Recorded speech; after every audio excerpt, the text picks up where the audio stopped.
আপুনি নিশ্চয় চৰকাৰী লেট্ৰিন এটা আবেদন কৰিছিলে। যদি চৰকাৰী লেট্ৰিন আবেদন কৰিছিলে তেনেহ'লে আপোনাৰ ভিডিঅ'টো চোৱাটো বহুত গুৰুত্বপূৰ্ণ হয়। আজি দেখাম যে আপুনি কেনেকৈ ষ্টেটাছটো চেক কৰিব যে আপোনাৰ লেট্ৰিনটো পাবনে নেপাব। আৰু যেতিয়াৰ পৰা লেট্ৰিনটো আপোনালোকে এপ্লাই কৰিছে তেতিয়াৰ পৰা কিজানি একো খবৰে পোৱা নাই যে আপোনাৰ লেট্ৰিনটো পাবনে নেপায় বা পোৱাৰ আশা আছে না নাই।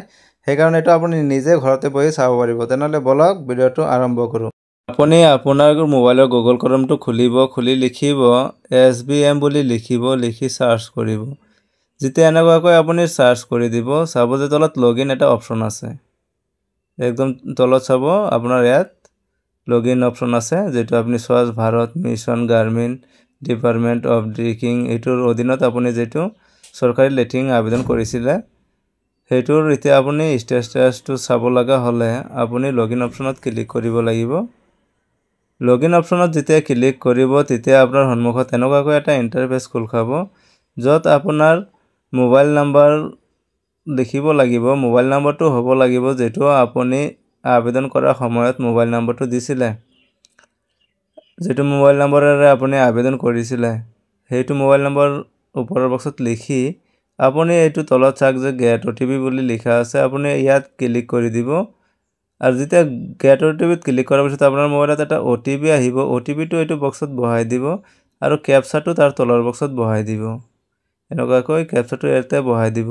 ক্যাপচাটো আপোনাৰ মোবাইলত বেলেগকৈ আহিব।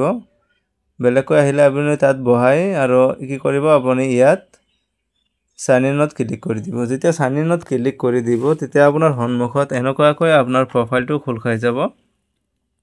যেতিয়া আপোনাৰ প্ৰফাইলটো খোল খাব আপুনি এইটো সাইডত চাব যে 3 ডট আছে, আপুনি তাত ক্লিক কৰিব লাগিব। আপোনাৰ প্ৰফাইলটো এনেকুৱাকৈ অলপ স্ক্ৰল ডাউন কৰিলে চাবলৈ পাৰিব। আৰু এইটো কৰ্নাৰত চাওক যে 3 ডট আছে, আপুনি 3 ডটত ক্লিক কৰি দিব।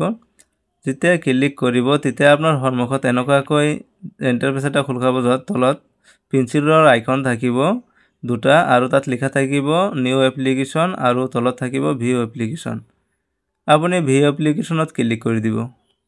যেতিয়া আপুনি ভিউ এপ্লিকেশনত ক্লিক কৰিব আপোনাক এনেকুৱা এটা ইন্টাৰফেসত লৈ আহিব, য'ত আপুনি কেইজনৰ আবেদন কৰিছিলে হেতু শো কৰিব আৰু আইডিবোৰ শো কৰিব, কেতিয়া আবেদন কৰিছিলে, কিমান বাজিত আবেদন কৰিছিলে, সকলোবোৰ কথা ইয়াত লিখা থাকিব।